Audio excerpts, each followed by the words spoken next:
সূরা আল হাক্কা। أعوذ بالله من الشيطان الرجيم.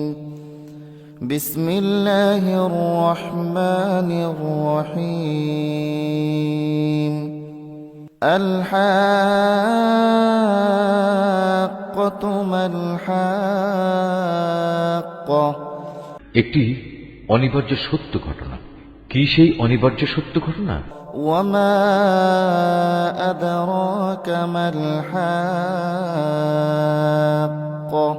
তুমি কি জানো সেই অনিবার্য সত্য ঘটনাটা আসলে কি? كذبت ثمود وعاد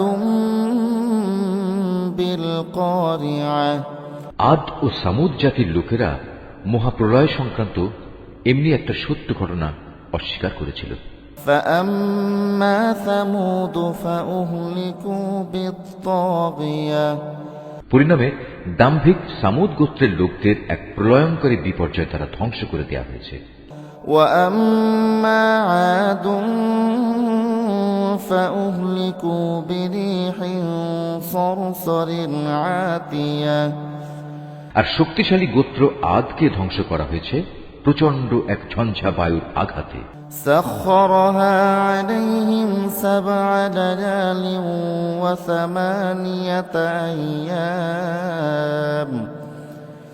وثمانية أيام حسوما فترى القوم فيها صرعا كأنهم أعجاز نخل خاوية. একটানা 7 রাত ও 8 দিন ধরে তিনি তাদের উপর দিয়ে এ প্রচন্ড বায়ু প্রবাহিত করে রেখেছিলেন। তাকালে তুমি সে জাতিকে দেখতে পেতে তারা যেন পুরনো খেজুর গাছের কতিপয় অর্থহীন কাণ্ডের মতো উপুড় হয়ে পড়ে আছে। فهل ترى لهم من باقية. তাদের একজনও কি এ গজব থেকে রক্ষা পেয়েছে দেখতে পাচ্ছ? وجاء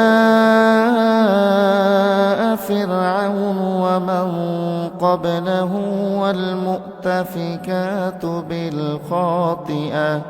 দাম্ভিক ফেরাউন, তার আগের কিছু লোক এবং উপড়ে ফেলা জনপদের অধিবাসীরাও একই অপরাধ নিয়ে ধ্বংসের মুখোমুখি এসেছিল। فعصوا رسول ربهم فأخذهم أخذة رابية. এরা সবাই নিজ নিজ যুগে তাদের মালিকের পক্ষ থেকে যারা রসুল হয়ে এসেছে তাদের অবাধ্যতা করেছে। ফলে আল্লাহ তাআলা এ বিদ্রোহের জন্য তাদের কঠোরভাবে পাকড়াও করলেন। إنا لما طغى الماء حملناكم في الجارية. নবী নূহের সময় যখন পানি তার নির্দিষ্ট সীমা অতিক্রম করল তখন আমি তোমাদের বাঁচানোর জন্য নৌকায় উঠিয়ে নিয়েছিলাম। لنجعلها لكم تذكرة وتعيها أذن واعية. যেন তোমাদের জন্য আমি তাকে একটি শিক্ষামূলক ঘটনা বানিয়ে রাখতে পারি। তাছাড়া উৎসাহী কানগুলো যেন এ বিষয়টা পরবর্তী মানুষদের জন্য স্মরণ রাখতে পারে। فإذا نفخ في الصور نفخة واحدة. যখন সিনায় ফু দেয়া হবে প্রথমবারের এক প্রচন্ড ফু। وحملت الأرض والجبال فدكتا دكة واحدة. আর তখন ভূমণ্ডল ও পাহাড় পর্বত স্বস্থান থেকে উঠিয়ে নেওয়া হবে। অতঃপর উভয়টাকে একেবারেই একটাকে আরেকটার উপর ফেলে চূর্ণ বিচূর্ণ করে লণ্ড ভণ্ড করে দেয়া হবে। فيومئذ وقعت الواقعة. ঠিক সেদিনই সে মহা ঘটনাটি সংঘটিত হবে। وانشقت السماء فهي يومئذ واهية. সেদিন আকাশ ফেটে পড়বে, অতঃপর সেদিন তা বিক্ষিপ্ত হয়ে যাবে। والملك على أرجائها ويحمل عرش ربك فوقهم يومئذ 8. ফেরেশতারা আল্লাহর আদেশ পালন করার জন্য আকাশের প্রান্তে অবস্থান করবে, আর তাদেরই 8 জন ফেরেশতা তোমার মালিকের আরশ তাদের মাথার উপর বহন করে রাখবে। يومئذ تعرضون لا تخفى منكم خافية. সেদিন তোমাদের আল্লাহ তাআলার সামনে পেশ করা হবে, তোমাদের কোনো কিছুই সেদিন গোপন থাকবে না। فأما من أوتي كتابه بيمينه فيقول هاؤم اقرءوا كتابيه সেদিন যার আমলনামা তার ডান হাতে দেয়া হবে, সে খুশিতে লোকজনকে ডেকে বলবে, তোমরা কে কোথায় আছো, এসো এবং আমার আমলনামার পুস্তকটি পড়ে দেখো। إني ظننت أني ملاق حسابيه হ্যাঁ, আমি জানতাম আমাকে একদিন এমনি হিসাব নিকাশের সামনাসামনি হতে হবে। فهو في عيشة راضية অতঃপর বেহেশতের উদ্যানে সে চির সুখের জীবন যাপন করবে। في جنة عالية উদ্যান হবে আলিশান জান্নাতের মধ্যে।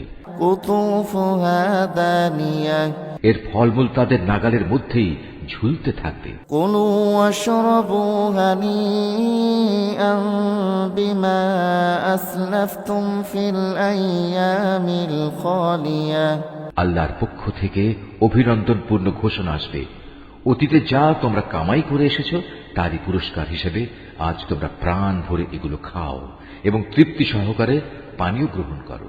وأما من أوتي كتابه بشماله فيقول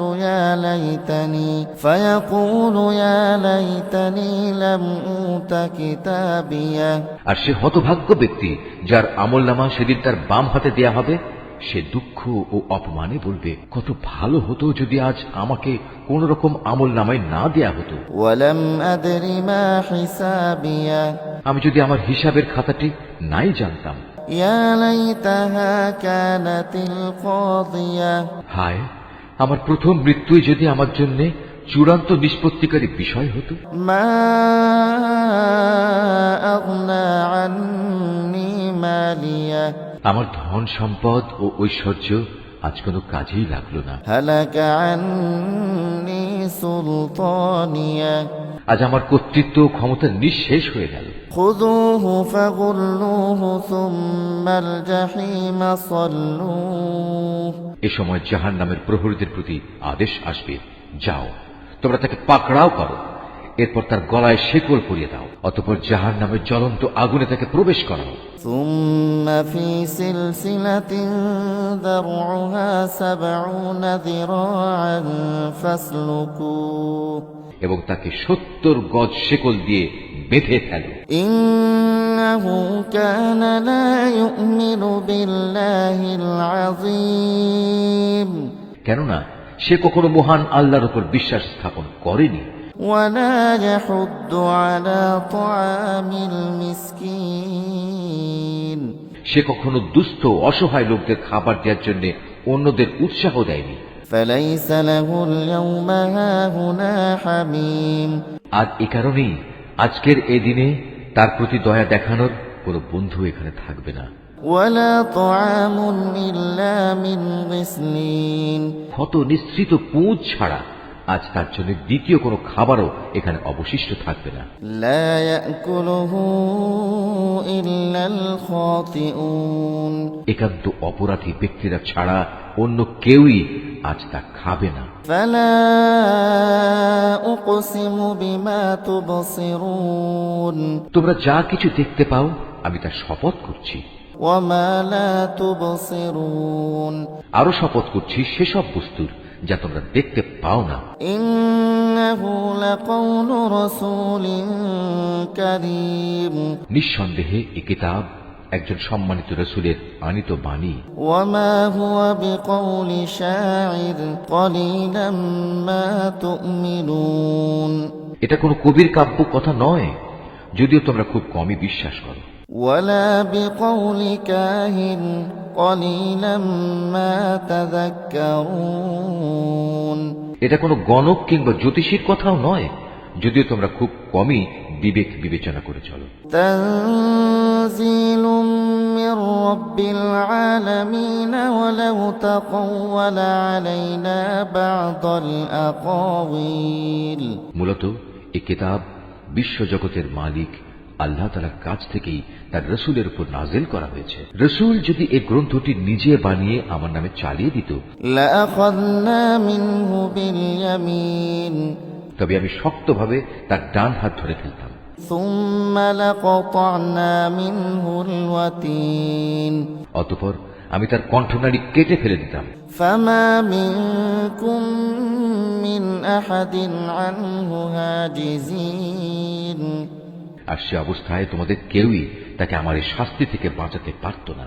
وإنه لتذكرة للمتقين সত্যি কথা হচ্ছে, আল্লাহ তাআলাকে যারা ভয় করে এ কিতাব তাদের জন্য উপদেশ বই কিছু নয়। وإنا لنعلم أن منكم مكذبين আমি ভালো করেই জানি তোমাদের একদল লোক হবে এ কিতাবকে মিথ্যা সাব্যস্তকারী। وإنه لحسرة على الكافرين এটি তাদের জন্য গভীর অনুতাপ ও হতাশার কারণ হবে যারা আল্লাহ তাআলাকে অস্বীকার করে। وإنه لحق اليقين নিঃসন্দেহে এ মহাগ্রন্থ এক অমোঘ সত্য। فسبح باسم ربك العظيم অতএব হে নবী, এমনই একটি গ্রন্থের জন্য তুমি তোমার মহান মালিকের নামের পবিত্রতা বর্ণন করো। Mahfuz, Art of Nature.